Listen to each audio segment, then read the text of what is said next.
Just gonna stand here out of the wind for a minute and see if we can zoom in from here before we go down there again, like last night.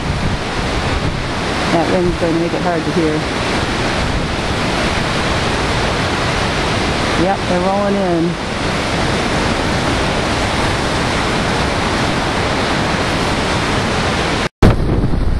Okay, I hope you can hear this. I've never seen it this windy in the 27 years at camp.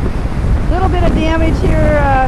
Our lifeguard tower's blowing over there. That's really something. That's a big wooden structure, and it's blowing over. The water actually, the reason it blew over is the water actually came up all the way past. If you've been here at Camp Cavell, it came all the way up and was on that ramp going up to camp. And our beach was way out there this year. Look at the little one still sitting here. But I don't know if I can do this. But sorry folks. But the wind is just like blowing the water right down the beach, and the waves are just rolling in. They're bigger than yesterday. Let me see if I can get you a shot without, if you can hear me. Wow. Okay, I'm having a little hard time balancing here, but the waves are just rolling in. Wow, and like we said yesterday, I can't believe the seagulls are out here eating. I just saw one hovering, looking for some good fish. They're getting turned up in all this. Some delicacies. And she just flew by my lens. That's something. There goes another one. Look at that wave rolling in. They're talking about 20-foot, even higher waves out there in the middle of the lake. And as we said yesterday, these are just wraparound waves, I call them. The real waves are headed down to our right. We'd be looking at the end of them, going right across to Canada, straight across, and they'd be rolling towards Port Huron to our right. But as we said last night, the edges of them get dragging behind because of the shallow water, and they actually wrap around and come into shore to hit us here. So the wind's at my back, but the waves are coming at us. These are wraparound waves. It's the ends of those waves. Big waves on the lake. I'm going to try and go down a little further, see if anything else damaged here. I can't believe that water went all the way up this beach last night. It's taken quite a bit of sand with it. You know what you can see right in front of these benches, folks. It was all the way up here. See what it's left on the platform there that we use for muscular dystrophy. This is what I was talking about earlier, that the waves actually came all the way up the beach, up our parking platform here for the wheelchairs, and up the accessible ramp. Incredible. In I think it was 89, when the water was high in the Great Lakes, we had a big storm, and it actually, our lake was so high that the water every day for swimming and stuff was way up here to our right, probably about where this platform starts. So you can imagine the edge of the water was way up here all the time. We had a skinny little beach, and when we had a big storm like this, it actually blew water right inside that boathouse and was taking things out the corner of the boathouse, and we had to come down with the ropes and try and save the stuff. And it took about 25 feet of the cliff along here and in front of the dining hall. Well, I'm not having to walk very much or very hard because I'm getting pushed along. I decided to go up the beach and come back down so that it could be at my back. And I'm not filling my boots like I did yesterday.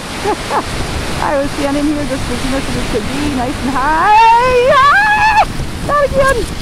Oh my God, you guys! I thought I was way up here on the beach, and I just had my boots filled with water for a second day in a row. Okay, so the lake wears in.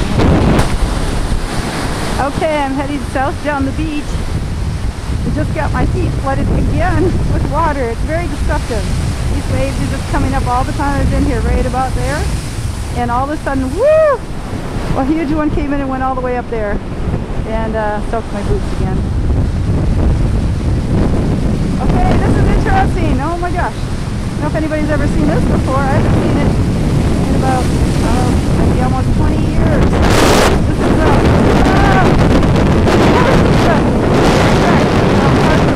Shipwreck. It's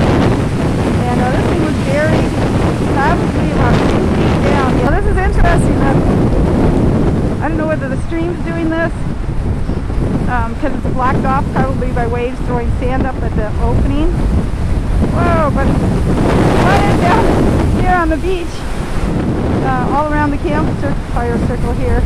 We're quite a ways in from shore. And there's a tarp, and I see a bench down there that's blowing down right there. Whoa, I can't focus for you. Sorry, folks. We'll walk down that way. Whoa! It's all windy down here. Lake Huron's roaring. Sure wouldn't want to be a ship out there. The Great Storm of 1913 was like this, and the waves were 20 and 30 feet high out in the lake. The wind gusting up to 9 miles an hour. They lost 13 ships on the lake at that time, but they didn't have any warning system, radar, or communication to find out that the storm was happening. You see the wind blowing those tops off, even harder than yesterday.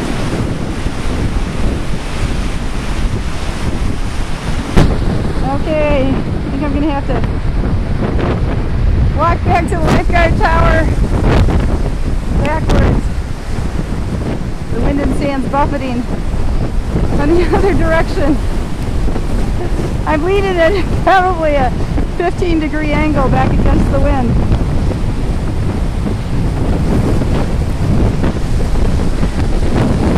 I don't know if you can see it, but the sand is actually blowing. I'm going to see if I can get in a little closer to the shipwreck for you. This is a big piece, we think, of the keel. There's actually I think this is a little newer piece or something.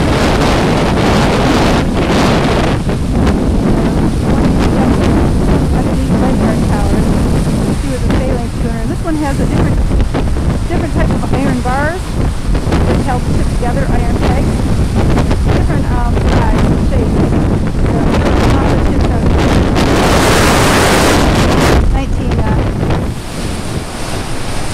Early 1900s, late 1800s, lots of ships on the lake, and lots of them came ashore.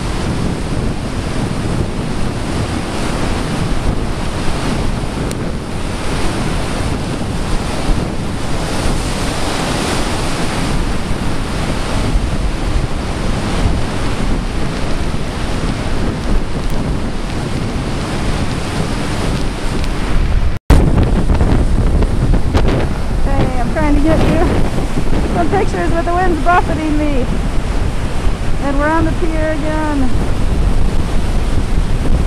Every once in a while they'll be really low, and then one will come right up over this pier.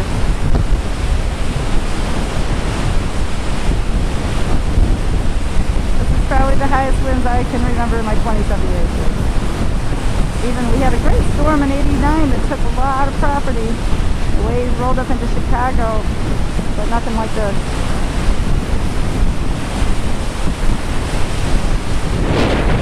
The pier, and the wind's buffeting me, but I got my feet dug in good here. I'm hoping the next wave doesn't come up and over the pier. So let me see if I can zoom out again. You can get a little bit of that turmoil out there.